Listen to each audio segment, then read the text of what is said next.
Louvado seja o nome do Senhor Jesus. Vamos fazer então o nosso comentário de hoje a respeito de 1 Coríntios capítulo 14, a partir do versículo 6, que eu vou ler agora. E agora, irmãos, se eu for ter convosco falando línguas estranhas, que vos aproveitaria se não vos falasse por meio da revelação, ou da ciência, ou da profecia, ou da doutrina? Da mesma sorte, se as coisas inanimadas que fazem som, sejam flauta, seja cítara, não formarem sons distintos, como se conhecerá o que se toca com a flauta ou com a cítara? Porque se a trombeta der sonido incerto, quem se preparará para a batalha? Assim também vós, se com a língua não pronunciardes palavras bem inteligíveis, como se entenderá o que se diz? Porque estareis como que falando ao ar. Há, por exemplo, tantas espécies de vozes no mundo e nenhuma delas é sem significação. Mas se eu ignorar o sentido da voz, serei bárbaro para aquele a quem falo, e o que fala será bárbaro para mim. Assim também vós, como desejais dons espirituais, procurai sobejar neles para a edificação da igreja.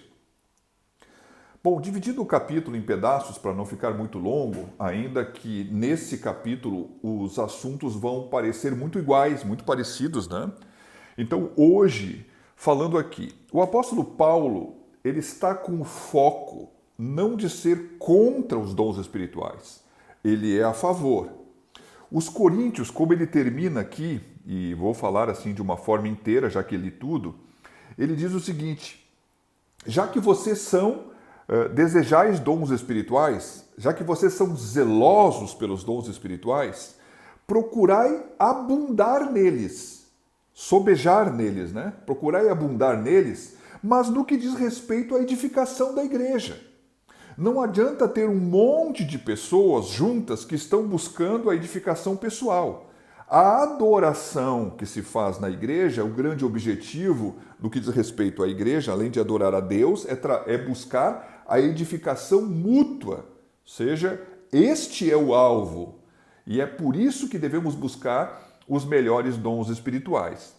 Então, para o apóstolo testemunhar sobre essas coisas, ele vem argumentando, diferente dos primeiros versículos que vimos ontem, ele está começando a falar de uma forma pessoal. E agora, irmãos, se eu for ter convosco. Bom, ele está falando o seguinte, olha só. Se eu for ter convosco e falasse em línguas estranhas, que aqui pudéssemos então até botar os dois tipos, né? Que ele pudesse então estar falando as línguas dos homens ou as línguas dos anjos. E eu não vos falasse por meio da revelação, da ciência, da profecia ou da doutrina. Eu não vou aqui, eu acho que o objetivo até não é dissertar exatamente sobre os 4 pontos, mas falar do que ele está querendo dizer. Se eu for ter convosco falando numa língua que vocês não conseguem entender, ainda que ouçam ela, não conseguem entender, o que aproveitaria se eu não trouxesse, seja por revelação, seja pela ciência, seja por uma profecia, ou seja, até por explicar ou ensinar uma doutrina bíblica, que é essa doutrina que está na Escritura, de maneira que vocês pudessem ouvir a voz e entender o que se fala. O que aproveitaria? O apóstolo Paulo está dizendo assim, olha, as línguas sem interpretação não produzem edificação coletiva. É isso que ele está falando. Então, o que ele vai dizer aqui?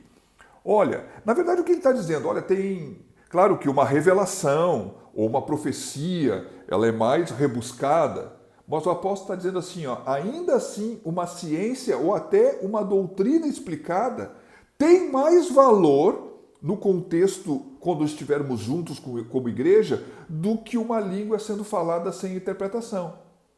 Porque tem que produzir edificação.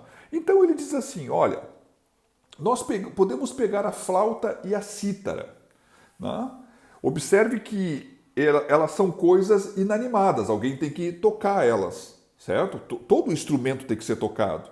Então ele diz assim, olha, a flauta são símbolo dos instrumentos de sopro, a cítara são símbolo dos instrumentos de corda. Então, vamos falar assim, ele diz o seguinte, Se eles não formarem sons distintos, como se conhecerá o que se toca com a flauta ou com a cítara?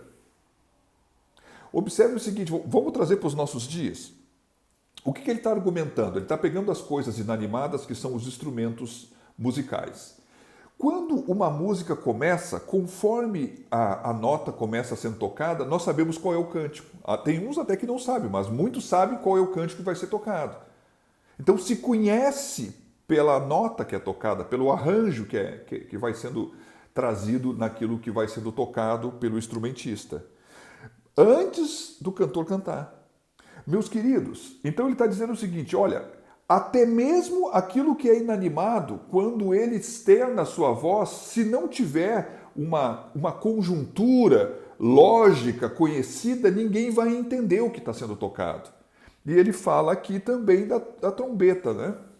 É tão interessante falar de trombeta, porque para nós hoje trombeta é uma coisa. No meio cristão, trombeta tem valor por causa da Bíblia. Mas trombeta para nós, no sentido prático da vida, não tem muito sentido. Quem sabe no interior, né? Me faltou a palavra, agora não é trombeta que se troca, é uma coisa comprida, assim, berrante, né? Um berrante que se toca teria ainda um sentido, né? No sentido de trombeta. Mas vamos falar aqui, se a trombeta não der o sonido certo, quem se preparar para a batalha? Nós conseguimos ver isso no Velho Testamento, algumas descrições, conforme a trombeta tocava, se ela tocava de um jeito, se ela tocava retinindo. Cada uma desses toques tinha um significado. E vamos convir. Hoje nós temos um telefone, hoje nós temos a internet. Naquele tempo, como é que eu vou me comunicar com alguém que está a 1 quilômetro, 2, 3 quilômetros de mim? Eu vou tocar, então, a trombeta. E aquele outro que está lá toca a trombeta. E assim nós vamos avisando todo mundo que o inimigo está chegando. Então, é por isso que ele fala isso aqui. Então, se a trombeta tocar de forma errada, as pessoas vão entender de forma errada.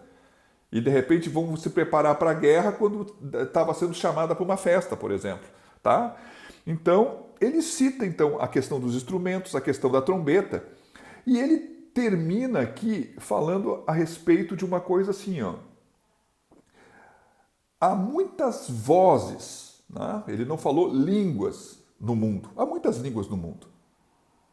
E ele diz o seguinte, e nenhuma das línguas que tem no mundo, elas são sem significação. As línguas, até mesmo, né? E aqui no Brasil, hoje, nós temos, eu acho que alguns venezuelanos, irmãos, né? Até que são irmãos na fé, e até já dá para entender um pouco. Mas nós temos alguns haitianos no Brasil, que não dá para entender nada. Embora alguns deles até falam francês, que também não, um ou outro entende, a maioria das vezes não entende nada também. Então vamos convir, ainda que existam muitas línguas no mundo, nenhuma delas deixa de ter uma significação. Ao mesmo tempo que ele está dizendo isso, aquele que fala em línguas fala com Deus e tem um significado naquilo que ele está falando. Mas o que ele vai dizer?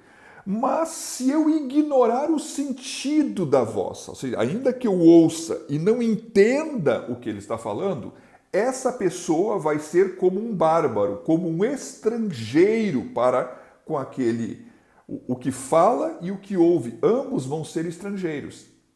Um bárbaro, na questão de um Corinto, né, de um grego, né, que estava na cidade de Corinto, eles viam aqueles que não falavam a língua grega como bárbaros. Então, o que nós temos aqui?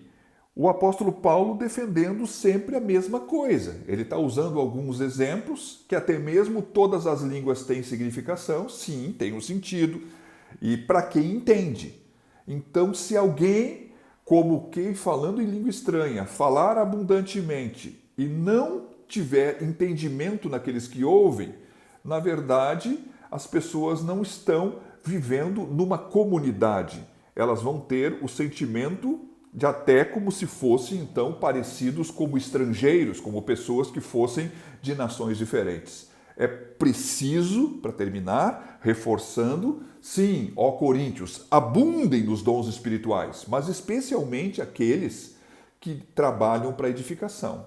E o que serve para nós falando E refalando em termos desse capítulo, que na verdade devemos e podemos falar em línguas, mas devemos buscar aquilo que diz respeito à edificação. E ele vai falar então amanhã como deve processar aquele que fala em línguas, de maneira que possa então estar dentro da igreja cumprindo o propósito pelo qual os dons foram dados. Os dons foram dados para a edificação da igreja e devem ser motivados pelo amor. Que Deus te abençoe.